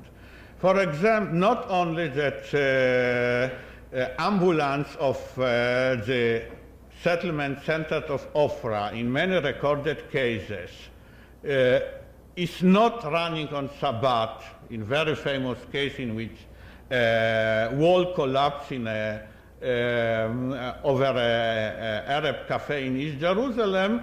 The ordinary Magen David, Red Star of David ambulances arrived at once. This was a shocking case of, and this ambulance waited for a few hours. Therefore, I am following the Israeli examples, which are well documented. I am very happy to learn that Orthodox of New York are better, as you quoted. This is, if it is security problems, meaning Jews of New York feeling themselves weak and Jews in Israel feeling themselves strong, it may not be in your favor. I hope that on this point that you are right in a deeper sense, that some Orthodox rabbis about whom I never heard arose in New York and changed the ruling, which I took from the standard text and from the Israeli practice of the last years. If so, I would be very happy to learn about them. Now about the first part of your question. It is true that all polls are showing that that Israeli Jews are divided into three major groups. One is Orthodox, one is called traditionalist, in Hebrew Mesorati, I will explain, and one is secular. We can have various polls, but the usual opinion is that they are 20% Orthodox, 40% secular, and 40% traditionalist, and 40% secular. Now,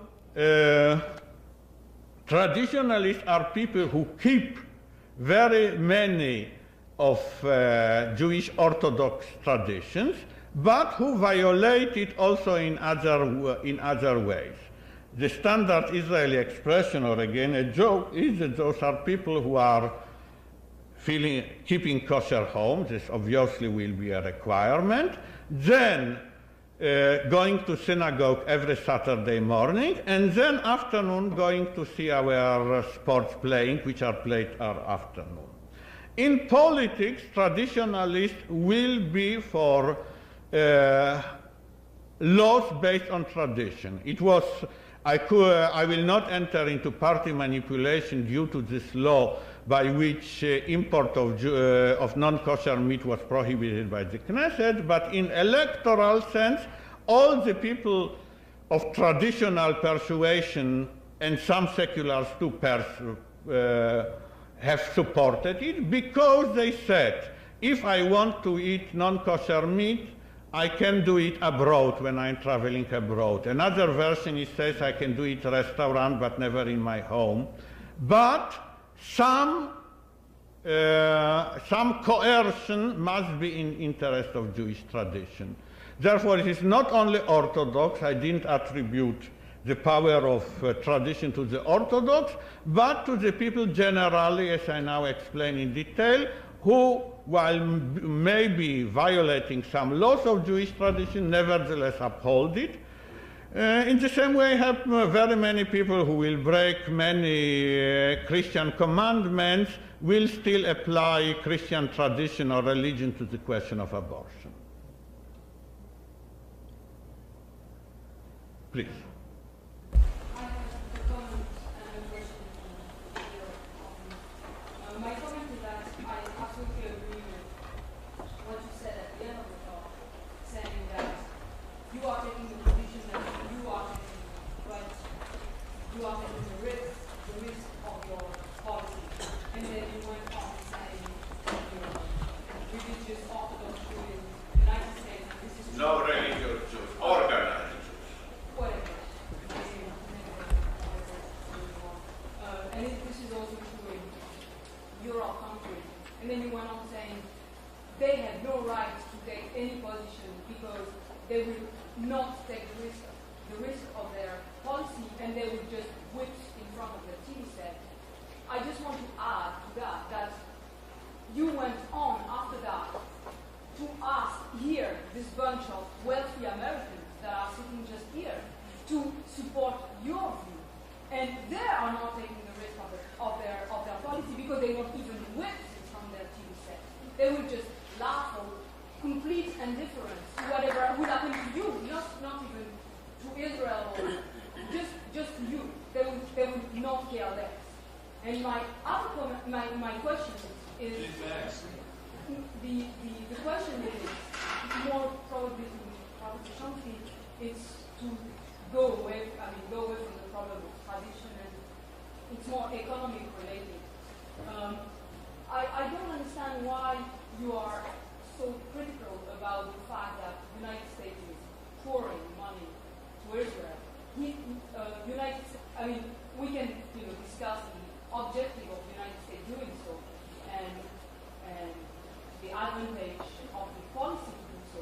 But you have to remember that after the war, they also poured money all over Europe. Plan Marshall is there. And now, in the territory, Arafat, even Palestinians are absolutely begging, asking for European community for money. And I think it's wonderful that money will pour there, because economic development is the only way to have peace in this region. It's not by philosophical argument, it's just economy. Everything linked and boiled down to economy. If you are economy stability, you will have peace. So I would just want your answer on that. Yes, I will answer first. I think you misunderstood me. I didn't say that organized Jews, or I actually said Israeli supporters, because this applies as much, let's say, to Pat Robertson and to Jerry Falwell as it applies to any Jew, have no right to express their opinion or to support Israel. I said that I advised you not to depend on their views, because their support of Israel makes them compensate, and therefore their opinion tends to be, in my opinion, very inaccurate and not by long experience. But I certainly didn't deny their rights now to express any opinion and forever. I will expect, however, that the opinions of, let's say, of a person who will not weep about what is happening in Israel, to be more dependable on the average, who will weigh the situation in Israel and Middle East and Palestine equally, to be more dependable than the person who will weep over what's happening, but still not go over there and carry his conviction. My point was about his conviction. I think that an Israeli right-winger in Kiryat Arba, I may oppose him as very strongly, but I will not deny, some of the things that I will not deny him is that he fully carries out his convictions. Those who are supporting the Kiryat Arba, let's say the supporters of Goldstein in New York, are not doing the same thing like the supporter of Goldstein in Kiryat Arba. They are only giving money, and because of this, I found that even with the most extreme, let's say, Kahanist in Israel, you can carry a sort of argument, limited in extent, than with the same Kahanist in New York, or when he is visiting Israel for a short time. And the same thing applies to every category, meaning you can a Likud supporter in Israel is, in my view, a much more interesting and valuable person to discuss than the person who supports the same view in the United States, and so on and on through spectrum. And I advise you to go to the source. Now, I ask your permission to say something about money, before American money, before you will elaborate on this. You see, American money, in my opinion, going to Israel has two great faults, which are not dependent on the point that I made and that Noam Chomsky made, that it is also used for indirectly for settlements, for all kinds of aggressive politics. First of all, American money is only spent on the army. The so-called economic aid is not spent on Israeli economy. I mentioned that guarantees have not been used. The economic aid is spent on to repay the debts of our acquiring weapons. What it means? It means that Israeli army is supported about half and half by taxpayer money and half by money coming from United States, which means in turn that the government is, in this very important respect, not dependent fully on the taxpayers, and it is more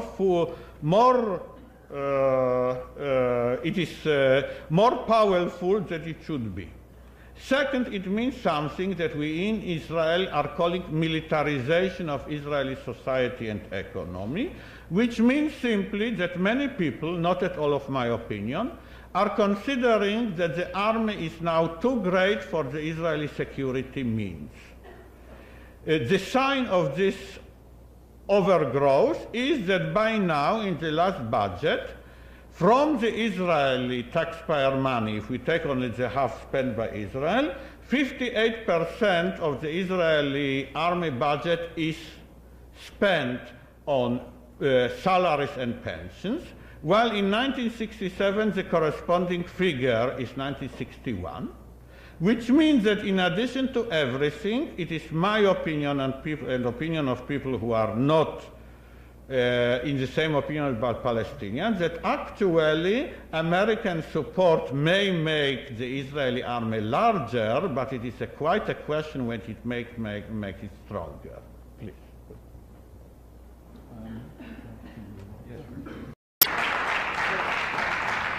With respect to Professor Shahak, who's had a long day and just flew in this morning, we'd like to end the program as close to 10 as we can, and it's 10 right now. So let me take another question, because after the announcement it is all right. Please raise your voice. I don't hear. I'd like to speak a little bit about the history of Israel in terms of the fact that the state of Israel has gone through many traumatic experiences from its inception, where many wars were waged on it from neighboring countries. And due to that and many other reasons, there has been an inequality in the treatment of Jews and Arabs in the state. And many of the Arabs live in the West Bank. But I think now that it's shown, the people of the state of Israel voted for a peace plan. They would like nothing more than to have peace with their neighbors and for their neighbors to live peaceful, happy lives.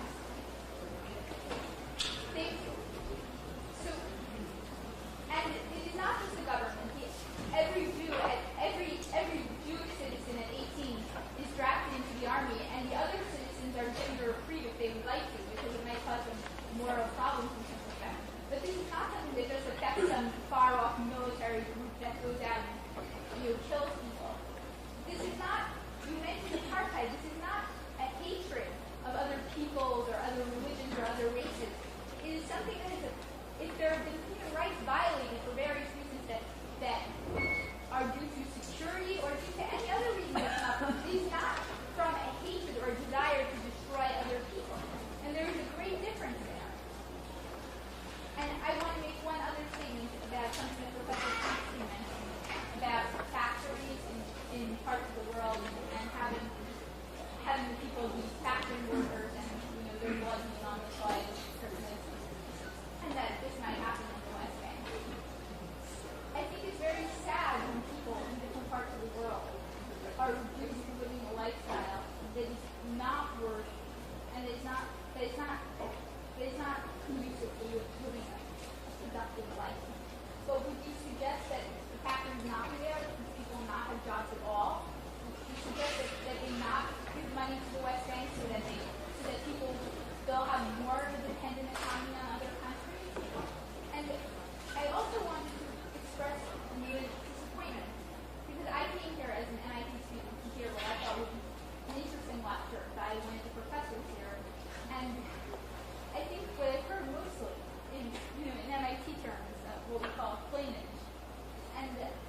It is on purpose that I quoted discrimination done to Israeli colonels and, of course, other soldiers, and to point up that discrimination is done to people who fought in Israeli wars, and that are still discriminated, and therefore, people who oppress other Palestinians are still discriminated, and because of this, you cannot really explain, in my opinion, or if you can, I don't accept your argument, that discrimination is done for reasons of security. There are quite enough cases in which the reason actually increases in security. If a Palestinian soldier, and the number of Palestinian soldiers who serve in Israeli army is increasing.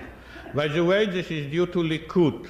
It was the Likud defense minister Moshe Arens who opened the Israeli army in 1990 to volunteers of all religion. It was the Labour government which until that time prohibited Muslims, except Druses and Bedouins, to serve in the army. So you can count it as a sign of progress, but even after this, people who serve in the Israeli army are discriminated, therefore it cannot be security. Then Israeli wars. Obviously, last Israeli war, the invasion of Lebanon, was purely a war of aggression and was not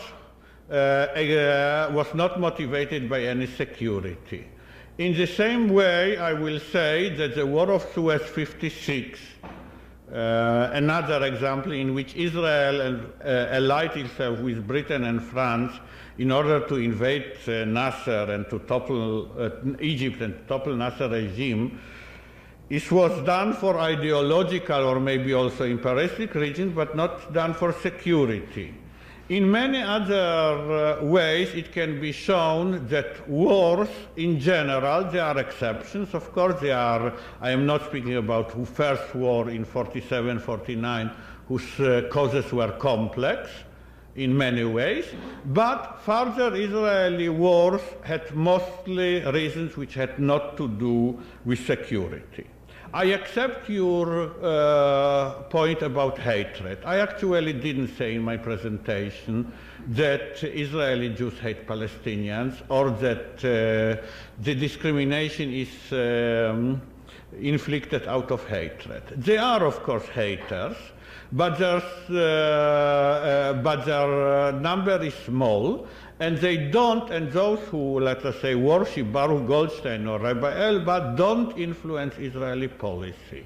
I didn't quote them except when answer and after some provocative question, but I think that it is that both in the Jewish case and in the case of all other groups which initiate horrifying policies, let us say in case of Arab states who initiated, most of Arab states which initiated horrifying policies also, but all other states, it was not hatred. It was ideology. Ideology doesn't mean hatred. Ideology, if you will look, let us say, I will now specially take a faraway example, the Inquisitors. We know very much about the Inquisitors. They wrote books and letters, and people wrote about them. I think no serious scholar will say that the Inquisitors were moved to burn people alive by hatred. They considered that the good of religion and also the good of society consists in so harming a minority for the great benefit of the rest. And I am also saying to you that those people who, is my end of my presentation, support Jewish tradition over democracy and therefore discrimination, are in the main not motivated by hatred, are motivated by the same reasons, which is usually not hatred, which motivated other regimes and other groups to discriminate against other groups for because they believed, they truly believed in a bad ideology that they adopted. And I will say further that in most of the cases, ideological oppression which caused in so many cases, I mentioned Inquisition, the adoption of a system of regime of which Inquisition was a part, ruined Spain, which was before this a very flourishing country. Adoption of ideology which then initiated a bad policies, of course, first brings harms of the enormous harm and suffering of the oppressor. But I try to show, and now in answer to your question I will be explicit, that in my opinion, adoption of this ideology and of this discrimination will also bring calamity on us. I mean, you may differ, of course, from this estimate, but this is at least my opinion.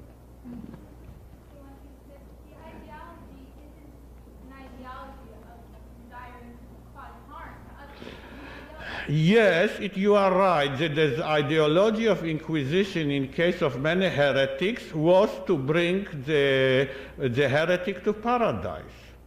And if not this heretic, by this example of saving others from paradise. I say it with full understanding, also of course with full enmity. The bad ideologies in most cases are not designed to cause harm, I agree. But they still are bad and cause suffering and discrimination. Let me give you some additional figure or additional set of figures. You know, being natural scientist, I cannot escape from feeding people with numbers. I said right now that 30% of the Gaza Strip, the 30% which was left under Israeli ownership, all belongs to the State of Israel. The number of the people on that 30% is 6,000. The number of the people of the remaining 70% is 800,000. This by itself I call apartheid. The situation in Gaza Strip before, and of course in the West Bank too, before Oslo and after Oslo is a situation of apartheid. I could add many other details that majority of Gazan water is given to the 6,000 settlers on the 30% of the area, that there is a nice pleasure lake in one of those areas while water in the rest of Gaza Strip is nearly bring harms to health. It is on the border of bringing harm to health. But I will go to something much more significant in the West Bank. If you take those 70% of land denied to Palestinians and ask yourself what is happening to them, then the answer will be that 16% has been given to the settlers, to the Jewish settlers. Again, I emphasize Jewish settlers, not Israeli settlers. But 54% of the land stands empty. It was not distributed, it was confiscated, it stands empty. I can flatter myself that for very many years I formed very many friendships among Palestinians of the West Bank and many others. And I would say, and my opinion is supported by many other Israeli Jews, not necessarily those of my opinion, that had the Israeli government, after Oslo, taken those 54%, more than half, empty lands of the West Bank, empty, I mean emptied. Of course, they were not empty before. Or let us now take plainly, half of the area of the West Bank which was robbed of its rightful Palestinian owners, but it was not given to anyone else. And giving it back to the Palestinian farmers, the Oslo process could be pushed for quite a number of years. With all its consequences, I am now not entering the consequences. I fully agree with Noam Chomsky about the consequences, and I know also that Israeli government considers that the Oslo process is very much for benefit, but the ideology of not giving back the land, which, as I point in my book, was already redeemed. Redeemed meaning being given to Jews as possession of the Jewish state, giving it back to non-Jews, in this case Palestinians, and causing the land therefore to become unredeemed again, was more important than every political consideration, let us say, that every counting of profits. Let me say something about Palestinian side in this business. Palestinians everywhere, but especially in the West Bank, are using an Arabic word, sumut. Sumut means attachment. By this they are expressing, I think very justly, in a slogan, their attachment to the land. Because if you look through the years what has happened to the Palestinians in Palestine, you see that they have been driven east. And what they desire, in my view, of course, which can be disputed or contested, but in my view, based on my very many Palestinian friends, is that the process will not only stop, but to at least to symbolic or extensive sense reversed, meaning that after a process in which always Palestinian lands were being taken over and never returned, even in, if some of you know about the Israeli village Baram and Ikrit, I am mentioning you that those, just in passing, that a Maronite village in Israel called Baram, whose actually people of whose in part helped Israel invade Lebanon because they are Maronites, still they have its land not returned against all precedent and all benefit. If therefore those empty lands, contrary to existing settlements in which as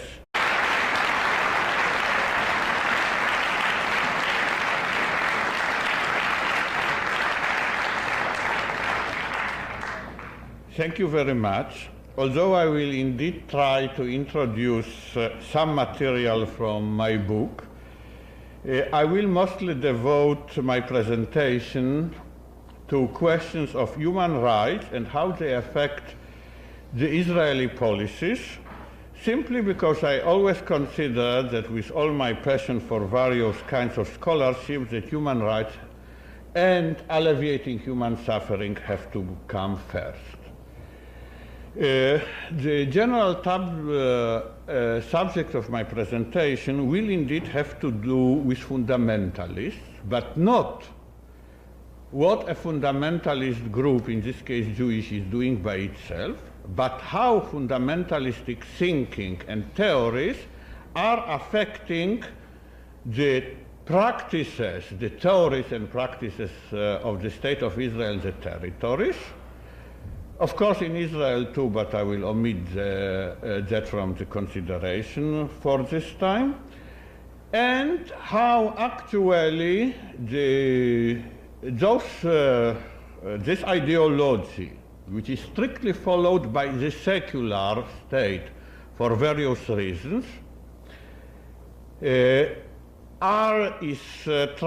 making the peace process, the Oslo-Cairo peace process, which is actually very profitable to Israel, and which is everything that Noam Chomsky have said it is, into by now something very unrealistic, meaning that there are, if a state is enslaved more to ideology than to profit, it cannot serve profit. You know, there is that great saying, you cannot serve God and Mammon.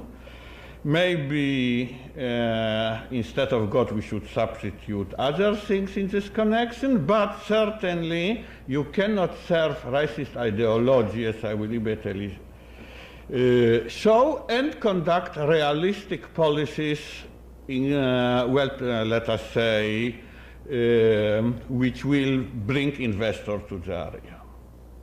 I will begin with problem of land. First of all, as it came to exist after 27 years of occupation, and as it continued after Oslo, meaning in the last 14 months. At the time that Oslo government, let's say half realist, I admit, there would have been what is called trouble, opposition, demonstrations, and so on. There is always trouble in carrying justice when the robber already has something in his possession. But I am emphasizing you something which would not have carried trouble except ideological trouble. And this didn't happen. The second point, meaning that the apartheid ideology, as I am calling it for more than 20 years, is more important than other considerations, and it is this ideology, application of this ideology, of course, much more visible to Palestinians there than to people here, quite in addition, of course, to the deceptions of American media, which more and more convinced by now, ended by convincing Palestinian people that peace process is not peace for them, not for any farmer, not for any poor man, maybe for some rich people, but for nobody else besides. Let me take another point, water. I am afraid that Israelis in Palestine are not similar in their climate to Massachusetts. They are more similar to Arizona and New Mexico, meaning that water is the crucial factor in agriculture and development of agriculture. The very first thing that Israel did in the territories in September 1967 was to impose a regulation, or two regulations really, one prohibiting Palestinians to drill or dig wells on their own private property. Let me get it clear, on the 30% of West Bank which still belongs to Palestinians, they are forbidden totally and completely to dig wells from September 1967. And in the existing wells, whose capacity was measured at the time, they are prohibited to install new pumps with greater capacity. Of course, the settlers are not prohibited to do this, with the result that, according to my last data, which are admittedly about 4 years old, the 130,000 settlers on the West Bank are used more water for agriculture than 1.5 million of Palestinians. First of all, I call it agreements were signed September 1993. About 70% of the West Bank and about 30% of the Gaza Strip came into possession, into ownership of the State of Israel. I will not discuss here for lack of time how they came into possession of State of Israel, just as I will not discuss how much of the most of federal land in the United States became federal land. The most important thing for me is to say that officially, not socially, but officially, land which belongs to State of Israel is used only for benefit of Jews. Let me get it very accurate. When you read in your media about Israeli settlements, this is not correct. They are not intended for all Israeli citizens, of whom 17% are Palestinians actually. Let me add at this point that there are Israeli Palestinians who serve in the army, in fact in increasing numbers. There are Israeli Palestinians who, let us say, reached in the army the rank of colonel. Some of them were even governors, or usually deputy governors, of West Bank and Gaza Strip district. But the important point is that an Israeli colonel who is not Jewish cannot benefit from 70% of the area of West Bank and from the 30% area of the Gaza Strip. But the important fact, of course, is not the Israeli colonel. This is illustration. Important fact is that the first thing, in my opinion, that you should know about Palestinians and their feelings in the territories and also out of the territories, because the land is also denied to Palestinians in diaspora, that a Palestinian from the West Bank sees 70% of the land, of his land, on which is not only confiscated from him, but on which he cannot do anything. He cannot rent it, he cannot, either apartment or a piece, he cannot do with it everything, while the land is open to officially and legally to all the Jews. Before going to the implication of the word all the Jews in this respect,